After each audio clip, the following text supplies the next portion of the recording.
Assalamualaikum warahmatullahi wabarakatuh. Selamat pagi dan salam sejahtera bagi kita semua. Baik adik-adik, sebelum kita masuk kepada materi kita pada hari ini, ada baiknya kita berdoa menurut ajaran dan kepercayaan kita masing-masing ya. Mau dimohon untuk ketua kelasnya agar memimpin doanya. Nah, adik-adik, hari ini kita akan belajar materi virus, yaitu asal mula penemuan virus dan bagaimana ciri-ciri virus itu sendiri. Adik-adik, menurut para ahli biologi, virus merupakan substansi atau bentuk peralihan antara benda hidup atau makhluk hidup dan benda mati. Virus disebut benda mati karena virus lebih dominan mempunyai ciri-ciri sebagai benda mati daripada ciri-ciri makhluk hidup. Virus berbentuk seperti molekul atau partikel yang disebut virion, tetapi virus juga menunjukkan ciri-ciri makhluk hidup karena virus mempunyai materi genetik berupa asam nukleat yang terdiri dari ADN atau asam deoksiribonukleat atau ARN, asam ribonukleat, serta dapat melakukan perkembangbiakan yang dinamakan replikasi. Adik-adik, sejarah penemuan virus itu dimulai pada tahun 1883 oleh ilmuwan Jerman yang bernama Adolf Meyer.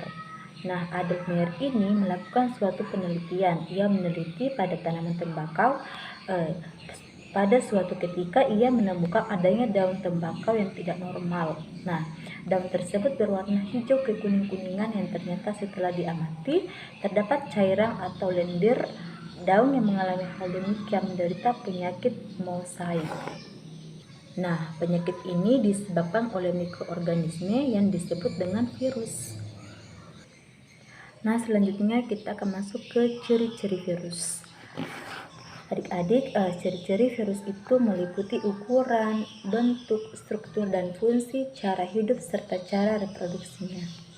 Nah, untuk ukuran virus itu berkisar antara 25 sampai dengan 300 nanometer. Virus yang berukuran 25 nanometer ini dijumpai pada virus penyebab polio. Sedangkan virus yang berukuran 100 nanometer, misalnya bakteriofag atau virus T, yaitu virus yang menyerang bakteri Escherichia coli. Sedangkan virus yang berukuran lebih kurang 300 nanometer, contohnya adalah tobacco mosaic virus atau TMF. Nah, untuk bentuk tubuh virus, bentuk tubuh virus itu sangat bervariasi. Virus yang berbentuk bulat contohnya adalah virus influenza atau biasa kita kenal dengan sebutan influenza virus dan HIV penyebab AIDS. Virus juga ada yang berbentuk oval seperti virus rabies, berbentuk batang yang pada dijumpai pada TNF, dan bentuk jarum dijumpai pada tungro virus penyebab kekert dilang pada batang padi. Dan bentuk seperti HT dijumpai pada bakteriofag. Sedangkan struktur dan fungsi tubuh virus. Nah, adik-adik, tubuh virus itu bukan merupakan sel aseluler, tidak memiliki inti, sel sitoplasma, dan membran sel, tetapi hanya memiliki kapsid sebagai pelindung luar. Virus berupa partikel atau molekul yang disebut virion. Tubuh virus yang berupa kristal atau partikel ini lebih menunjukkan ciri mineral daripada ciri kehidupan. Oleh karena itu, ada anggapan bahwa virus itu bukanlah makhluk hidup. Sedangkan cara hidup virus, virus hidup itu sebagai parasit obligat atau parasit sejati. Tempat hidupnya di dalam jaringan tubuh organisme lain seperti pada tubuh manusia, pada tubuh hewan, dan pada tumbuh-tumbuhan. Jadi virus itu hanya dapat hidup sebagai parasit pada sel organisme lain. Nah, untuk cara berkembang biak virus, virus itu hanya dapat berkembang biak pada sel-sel hidup, dan untuk reproduksinya, virus hanya memerlukan asam nukleat. Karena dapat melakukan reproduksi, maka virus dianggap sebagai makhluk hidup atau organisme.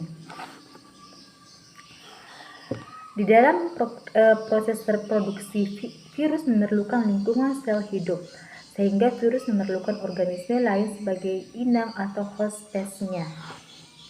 Dan contoh organisme yang menjadi host-spesies virus adalah bakteri, jaringan embrio, hewan, tumbuhan, dan manusia. Proses reproduksi virus ini disebut dengan replikasi atau penggandaan diri tubuh virus. proses replikasi virus semenjak menempel pada sel inang sampai terbentuknya virus yang baru melibatkan siklus litik dan siklus lisogenik. Nah, siklus litik adalah replikasi virus yang disertai dengan matinya sel inang setelah terbentuk anakan virus yang baru. Siklus litik virus yang telah berhasil diteliti oleh para ilmuwan adalah siklus litik virus T. Sedangkan untuk siklus litik bakteriofag terdiri atas 5 fase, yaitu fase adsorpsi, fase penetrasi sel inang, fase eklifase, fase replikasi, dan fase pemecahan sel inang. Perhatikan gambar siklus litik dan lisogenik bakteriofag ini ya. Pada siklus litik dan lisogenik bakteriofag itu, pertama itu ada fase adsorpsi. Nah, pada fase ini ujung ekor bakteriofag menempel atau melekat pada bagian tertentu dari dinding sel bakteri yang masih dalam keadaan normal. Daerah ini disebut dengan daerah reseptor. Yang kedua ada namanya fase penetrasi sel inang.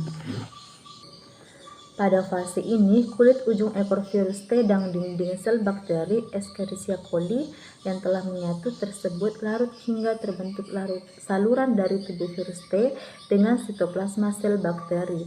Nah, melalui saluran ini ADN virus merusak ke dalam sitoplasma bakteri dan bercampur dengannya. Yang ketiga adalah fase eklifase. Pada fase ini, setelah bercampur dengan sitoplasma bakteri, ADN virus mengambil alih kendali ADN bakteri. Pengendalian ini terjadi di dalam proses penyusunan atau sintesis protein di dalam sitoplasma. Seterusnya, ADN virus mengendalikan sintesis protein kapsid virus. Dan yang keempat adalah fase replikasi atau fase sintesis penyusunan. Virus baru pada fase ini mulai dibentuk.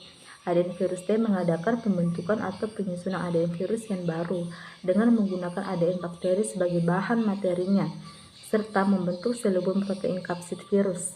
Maka terbentuklah beratus-ratus molekul ADN baru dengan selubungnya. Setiap sel bakteri Escherichia coli ini diserang oleh virus T yang dapat menghasilkan 200 sampai dengan 300 virus yang baru. Dan yang terakhir adalah fase pemecahan sel inang atau litik. Setelah terbentuk virus T yang baru, dinding sel bakteri akan pecah. Selanjutnya, sejumlah virus T yang baru tersebut akan keluar dan siap untuk menyerang sel bakteri Escherichia coli yang baru atau yang lain. Selanjutnya adalah macam-macam virus dan peranannya dalam kehidupan. Nah, adik-adik, macam banyak virus berdasarkan asal nukleinnya itu ada kelompok virus ADN, virus ARN.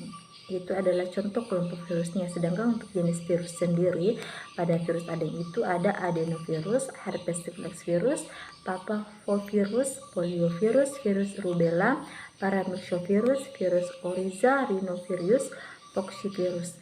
Dan sedangkan untuk virus ARN-nya, jenis virusnya itu adalah orthomyxovirus, hepatitis, paramyxovirus, picornavirus, rhabdovirus, reovirus, dan retrovirus.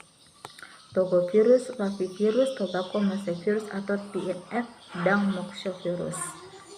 Nah, jenis virus tersebut dapat menyebabkan penyakit yang dapat mengganggu kesehatan kita. Misalnya pada virus ADN-nya itu bisa menginfeksi alat digesti atau usus, alat respirasi, konjungtiva, tumor pada manusia, menginfeksi mulut, alat kelamin manusia, dan tumor rahim pada manusia.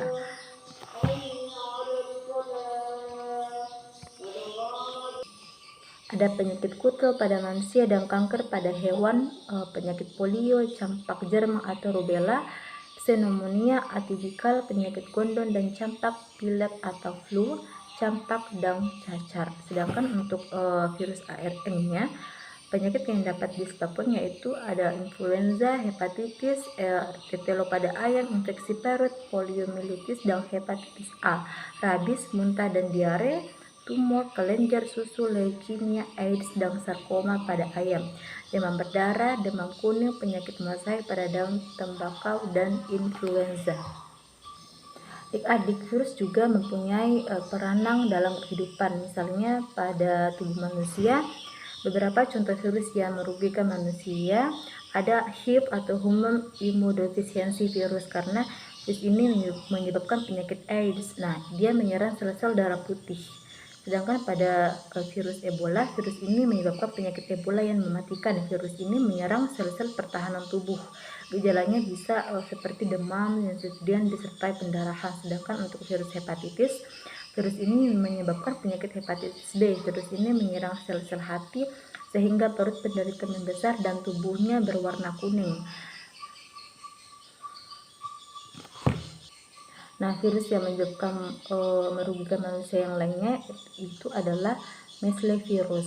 Measles virus menyebabkan penyakit cacar. Virus ini menyerang sel kulit dan menimbulkan gejala awal seperti demam, pilek, kemudian muncul luka cacar. Nah, virus herpes simplex virus ini menyebabkan penyakit herpes. Kemudian human papillomavirus virus ini menyebabkan penyakit kutil pada manusia. Terus ada adenovirus virus ini menyebabkan gangguan pada sistem respirasi dan menyebabkan tumor rahim pada wanita. Nah, ada mumps virus. Nah, virus ini menyebabkan penyakit godong atau parotitis. Nah, ada orthomyxovirus. Nah, orthomyxovirus ini menyebabkan penyakit influenza. Terus ada rabies virus. Nah, virus ini menyerang sistem syaraf pada hewan atau manusia. Selain itu, beberapa virus yang menyebabkan atau menguntungkan manusia yang diantaranya adalah vaksin cacar. Nah, vaksin cacar ini biasanya digunakan untuk mencegah penyakit cacar. Vaksin polio, nah biasanya digunakan untuk mencegah penyakit polio. Vaksin campak, nah digunakan juga untuk mencegah penyakit campak. Vaksin hepatitis digunakan untuk mencegah penyakit hepatitis. Nah, itu adalah contoh-contoh virus yang menyebabkan manusia. Nah, untuk pencegahan terhadap virus, tindakan pencegahan terhadap serangan virus bila dilakukan baik secara kuratif maupun secara preventif. Tindakan preventif adalah dengan memberikan suntikan vaksin disebut vaksinasi. Vaksin adalah suatu zat yang mengandung mikroorganisme patogen atau penyebab penyakit yang sudah dilemahkan. Pemberian vaksin tersebut dapat memberikan kekebalan secara aktif, sedangkan tindakan kuratif adalah dengan memberikan obat pada penderita penyakit yang disebabkan oleh virus. Jadi, tindakan ini diambil setelah terjadi serangan virus. Baik, sampai di sini pembahasan kita tentang virus sudah selesai, adik-adik. Saya akan memberikan tugas secara mandiri untuk memperkaya pengetahuan tentang peranan virus dalam kehidupan manusia setelah itu. Oke, saya akhiri dengan ucapan terima kasih. Wabillahi taufiq wal hidayah. Wassalamualaikum warahmatullahi wabarakatuh.